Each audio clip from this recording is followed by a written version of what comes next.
Hello guys, welcome to our channel. So आज हमारी जो है FST01 की पार्ट 6 की वीडियो है। इसमें हम लोग ब्लॉक 6 के ऊपर चर्चा करेंगे।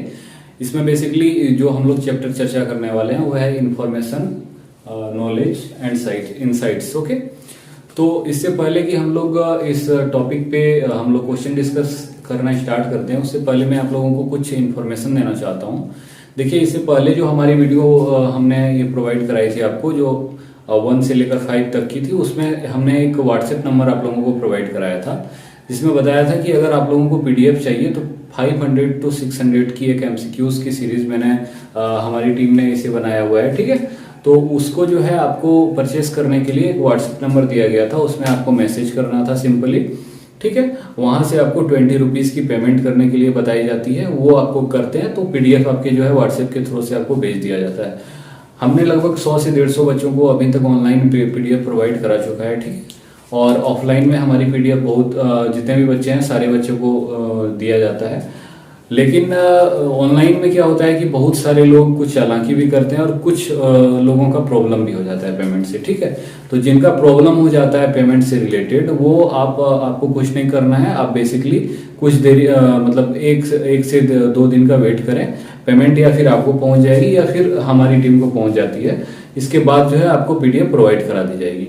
अब देखिए, अब ये 20 रुपीज के लिए मैं बता रहा हूँ। ठीक है, 20 रुपीज कोई बड़ी बहुत ज्यादा पैसे नहीं होते हैं। ये 20 रुपीज आप लोग अपने पॉकेट मनी के लिए भी रख लेते हो, आसानी से एक दिन में खर्चे हो जाते हैं। ठीक है, अगर आप अपने एग्जाम के लिए थोड़ा बहुत जो है अपने मतलब थोड़ा बहुत पैसे खर्च करते हो तो डेफिनेटली उसका आपको परिणाम अच्छा ही मिलता है। ठीक है, क्योंकि देखिए, हम ये पीडीएफ फ्री भी कर सकते थे। ठीक है, लेकिन हमने इसकी एक फी इसलिए रखी क्योंकि इससे बहुत ज्यादा मिसयूज होने लगता है पीडीएफ का। ठीक है, बहुत सारे बच्चे जो है मतलब आप कह सकते हैं कि बिना जरूरत के जो है और आप लोगों को तंग कर दिया जाता है। ठीक है, जिसका जरूरत होता है उसको ये मिल नहीं पाती और जिसको जरूरत नहीं था वो ले लेते। ठीक है, इसलिए हमने बहुत कम फी रखी है। इसके बावजूद भी कुछ बच्चे का तो प्रॉब्लम हो जाता है पेमेंट में, लेकिन कुछ लोग क्या करते हैं, चालाकी करते हैं।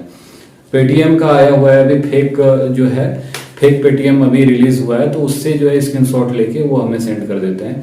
तो मैं आप लोगों को बता दूं, देखिए, आपकी ग्रेजुएशन अभी कंप्लीट नहीं हुई है और डेफिनेटली हमारी अभी जितनी भी हमने पीडीएफ प्रोवाइड कराई है पिछले 2-3 सालों में, हमारी पीडीएफ बहुत ही ज्यादा इंपॉर्टेंट रही है। एग्जाम में डेफिनेटली क्वेश्चन मैच किए हैं और कहीं ना कहीं अगर आप ऐसा काम करोगे तो डेफिनेटली हमारी टीम के द्वारा ब्लॉक कर दिए जाओगे। इसके बाद आपको कोई भी पीडीएफ प्रोवाइड नहीं कराई जाएगी। ठीक है, तो आप ऐसा काम ना करें। 20 रुपीज बहुत ज्यादा बड़ी रकम नहीं होती है और हमारी टीम जो है एक परमानेंट टीम है। यूट्यूब के ऊपर हमारे चैनल में 150 के करीब जो है वीडियो ऑलरेडी अपलोडेड है। सो आप टेंशन नहीं ले आपको टेंशन नहीं लेना है बिल्कुल, और आप आसानी से पीडीएफ को परचेस कर सकते हो। देखिए, यहाँ पे मैं एक आपको जो है शॉर्ट में वीडियो में बता देता हूँ कि कौन कौन से टॉपिक इंपॉर्टेंट है। उसमें से एमसीक्यूज मैंने बनाए हैं।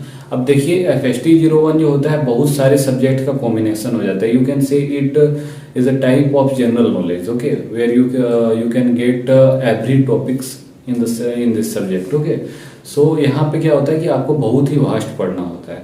एग्जामिनर के ऊपर डिपेंड करता है कि आपको कौन से क्वेश्चन को पूछ दिया जाता है। पिछले एग्जाम में जैसा कि मैंने पीडीएफ प्रोवाइड कराया था FST01 का, तो उसमें क्या हुआ था कि उसमें से लगभग हमारे 40 to 50 क्वेश्चन जो है सेम टू सेम मैच कर गए थे। इस बार के एग्जाम में क्या होने वाला है ये तो मुझे पता नहीं है, लेकिन पीडीएफ का कंटेंट जो है आप ही के सब्जेक्ट के ऊपर है, उसी से सारे इंपॉर्टेंट क्वेश्चन को मैंने फिर से बनाया है। डेफिनेटली अगर वो नहीं पूछा, सेम क्वेश्चन रिपीट नहीं हुआ, तो उसके आसपास से क्वेश्चन को उठा करके आपको पूछ दिया जाएगा। सो आप थोड़ा बहुत देख लें कि कंटेंट में क्या लिखा है, उसके आसपास के जो है थोड़ा सा उसको भास्ट करके आप पढ़ लें, डेफिनेटली आप अच्छे खासे मार्क्स ले आओगे। ठीक है, तो चलिए अभी चलते हैं इस वीडियो पे।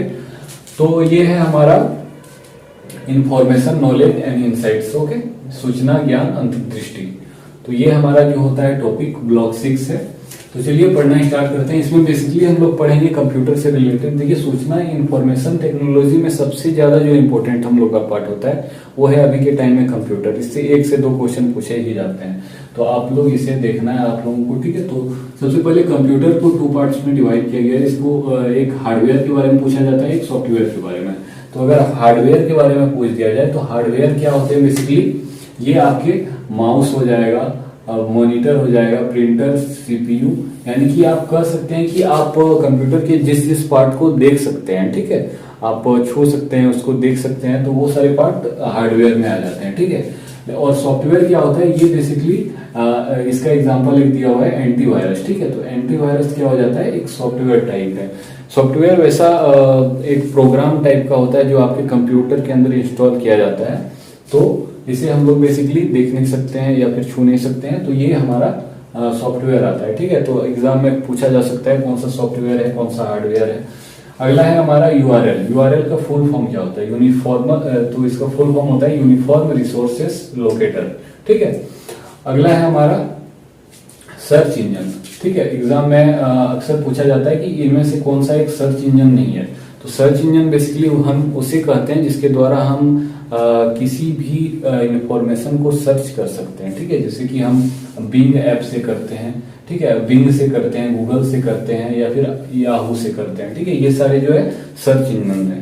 तो ये भी क्वेश्चन एग्जाम में जो पूछे जाते हैं, ये कैसे पूछे जाएंगे आपको कि 3-4 आपको ऑप्शन दे दिए जाएंगे, उससे आपको बताया जाएगा कि इनमें से कौन सा एक सर्च इंजन है या क्या कौन सा एक सर्च इंजन नहीं है। तो उसको आपको बेसिकली चूज करके वहां पे बताना है, ठीक है।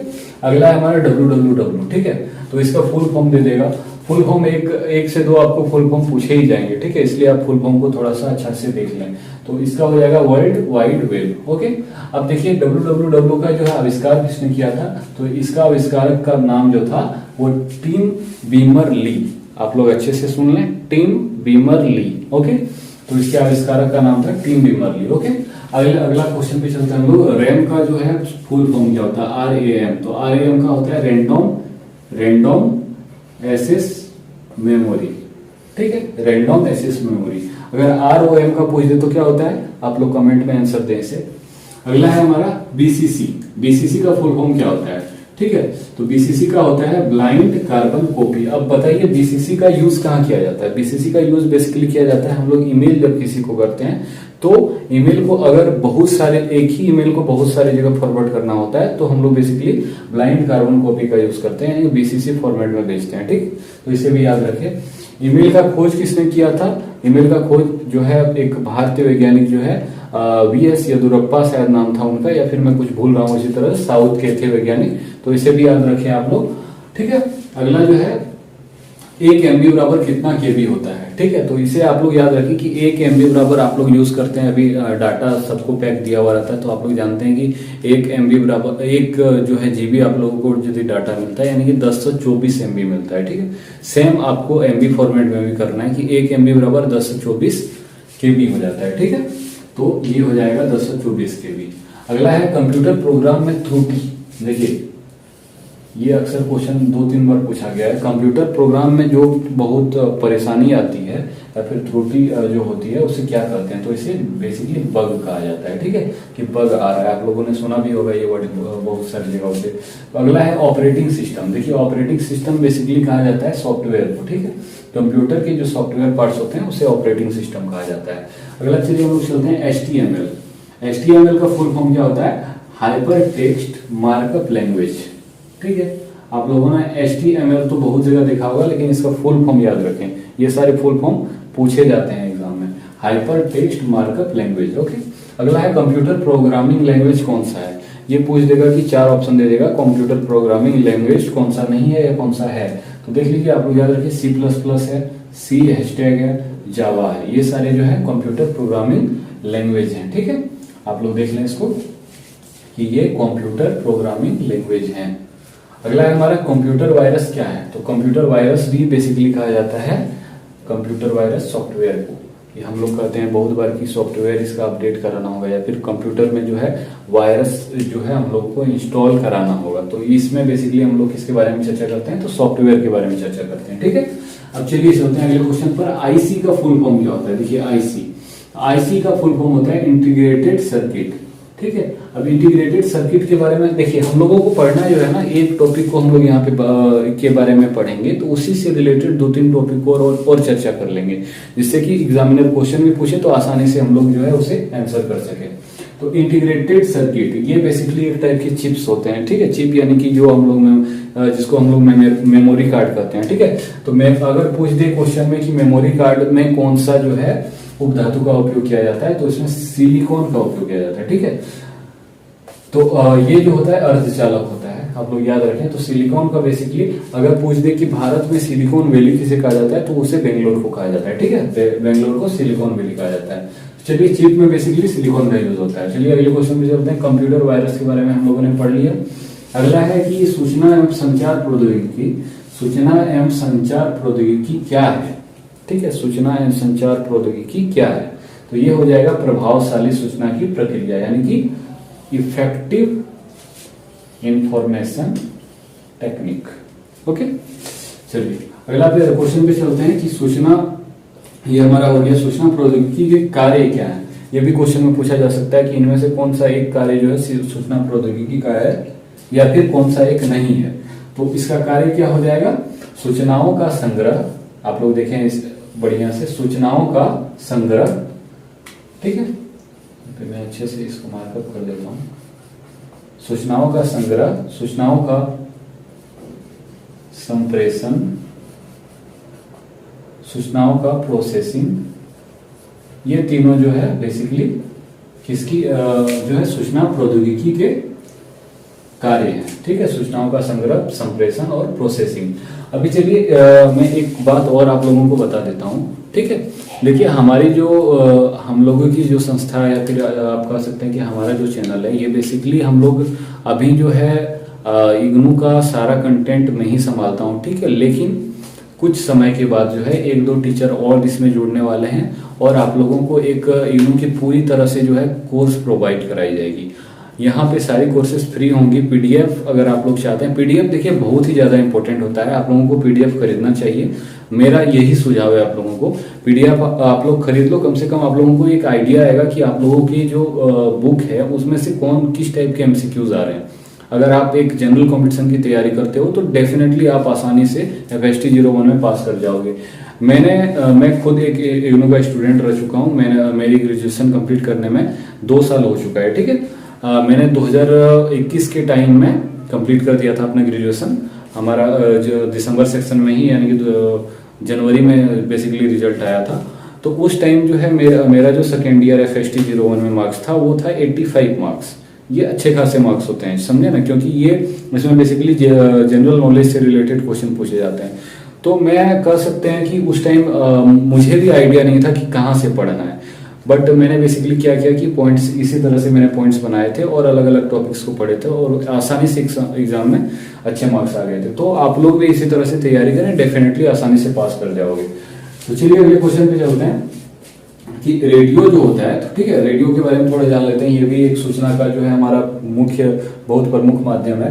तो उस रेडियो का आविष्कार 1896 ईस्वी में किसने किया था, मार्कोनी ने किया था, ठीक है। अब अगला है भारतीय प्रेस परिषद। भारतीय प्रेस परिषद कहाँ है, तो ये बेसिकली दिल्ली में है, ठीक है। दिल्ली में क्या है, भारतीय प्रेस परिषद।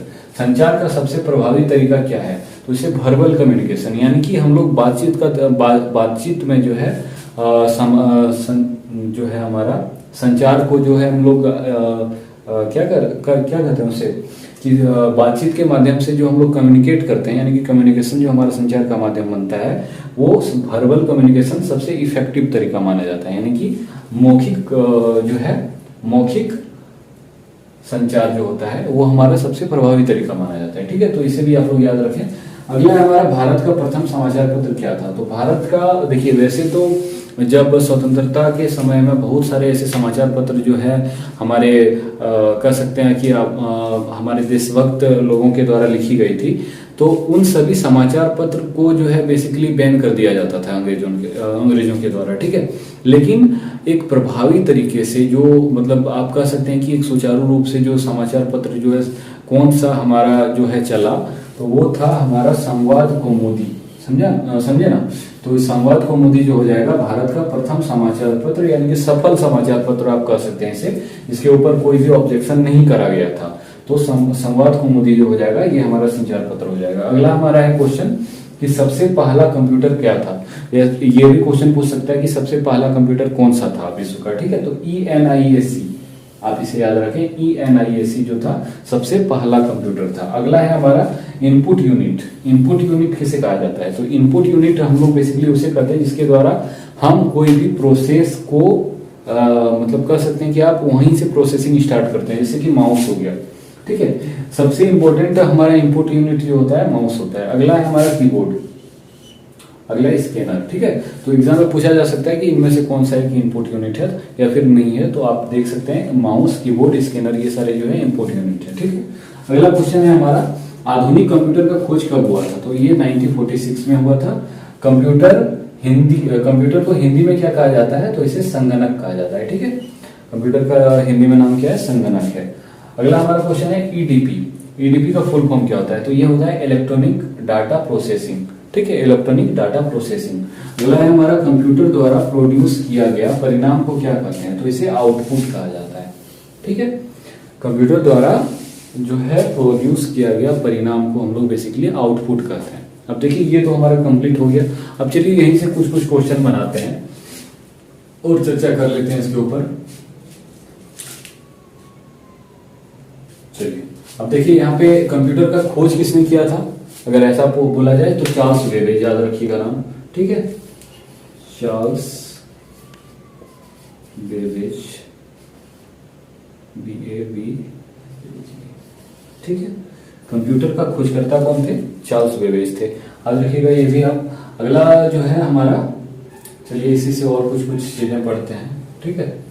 अगर क्वेश्चन पूछ दिया जाए कि विश्व में जो है सबसे पहले संचार, आप कह सकते हैं कि साइंस एंड टेक्नोलॉजी का विस्तार जो होना स्टार्ट हुआ था कौन से विश्व युद्ध के दौरान हुआ था? तो द्वितीय विश्व युद्ध, ठीक है। इसे भी याद रखें आप लोग। 1 MB बराबर 1024 KB, ठीक है। 1 GB बराबर 1024 MB, ओके। और सबसे जो है आप कह सकते हैं मेमोरी की सबसे छोटी इकाई क्या होती है? बाइट्स होती है, ठीक है। तो इसे भी याद रखें आप लोग। अगला है हमारा, ये भी हो गया। अब चलिए सर्च इंजन को आप लोग याद रखिएगा, गूगल, याहू। अगर पूछ दे कि गूगल के CEO कौन है, तो इसे भी याद रखिएगा, सुंदर पिचाई, ठीक है। अगला जो है माइक्रोसॉफ्ट के CEO अगर पूछ दे तो उसे भी याद रखिएगा, सत्या नडेला, ठीक है।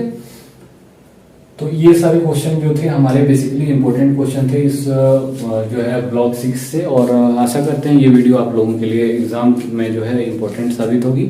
और अगर आप PDF लेना चाहते हैं तो आप कमेंट कर सकते हैं, हमारे WhatsApp नंबर आपको दे दिया जाएगा, आपको बेसिकली ये थंबनेल में मिल जाएगी। और आप वहाँ से आप सिर्फ मैसेज करें, कॉल नहीं करें, ठीक है। कॉल करने से क्या होती है कि बेसिकली हमारा अभी ऑफलाइन ज़्यादा चलता है, ठीक है। तो ऑफलाइन में ज़्यादा ये फोकस होने के कारण जो है ऑनलाइन वालों पर भी ज़्यादा ध्यान नहीं दिया जा रहा है। बहुत जल्दी हम लोग जो है वेबसाइट भी लॉन्च करने वाले हैं और ऐप भी लॉन्च करेंगे, ठीक है।